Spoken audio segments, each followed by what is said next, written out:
নাই মন্দিরে সেটা সীমাবদ্ধ, নাই মসজিদে সেটা সীমাবদ্ধ, নাই গির্জায় সেটা সীমাবদ্ধ। पुरानी यादें ताजा करेंगे जब शो बनाने वाले चूतिया थे और हम भी। तो आओ यार शुरू करते हैं बिना किसी डेडिकेशन के। থেকে সমস্ত ভেদাভেদ মিটিয়ে দিয়ে বড়ইগুলোকে দূর করে দিয়ে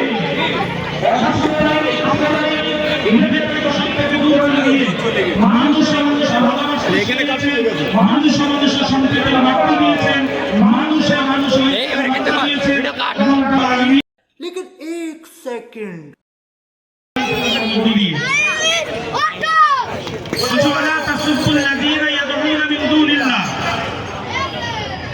যারা তোমরা প্রফেট মুহাম্মদ এবং প্রফেট মুহাম্মদের আল্লাহ যিনি তাকে মেনে নিয়েছো তাদের বলছি লা তাসুকু, কখনো নিন্দাবাদ করো না, গালাগালি করো না, আল্লাযিনা যারা ইয়াদউনা মিন দুনিল্লাহ, আল্লাহ ছাড়া অন্য কাউকে উপাস্য বলে মনে করে।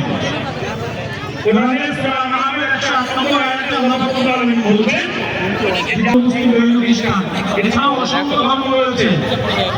এই সমস্ত ধর্মের যারা প্রভু, কোরআন বলছে তুমি যদি মুসলিম হও, তুমি যদি আল্লাহকে বিশ্বাস করো, তুমি যদি কোরআনকে, তুমি যদি নবীকে বিশ্বাস করো, তুমি যদি ইসলাম ধর্মের ধারক বা বাহক হও, তুমি যদি ইসলাম পালনকারী হও, তাহলে তোমার জন্য কোরআনের এই বিধান মেনে নেওয়াটা আবশ্যক যে তুমি অন্য কোনো ধর্মের কেউ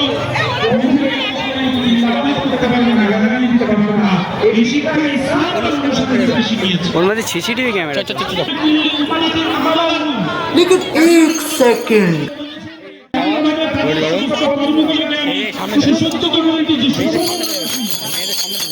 पहले मार बोलो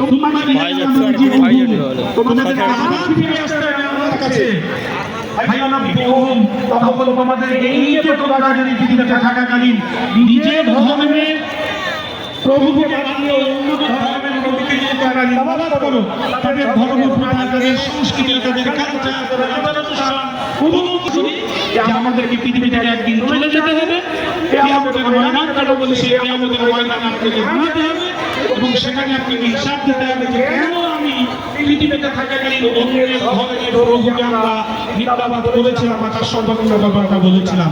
এই শিক্ষা কোরআন আপনাকে দিয়েছে। আপনি যদি মুসলমান হন, আপনি যদি ইসলামের অনুসারী হন, তাহলে অবশ্যই আপনাকে এই নির্দেশটা মানতে হবে যে পৃথিবীতে থাকাকালীন অন্যান্য যে সমস্ত ধর্মাবলম্বীরা রয়েছে, অন্যান্য ধর্মের যে 10 টাকা সেল আরেক মাল 10 টাকা।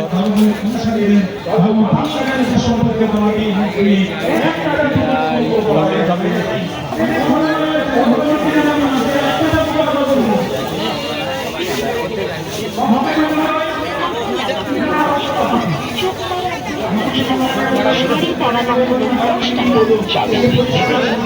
আরেক মাল 10 টাকা।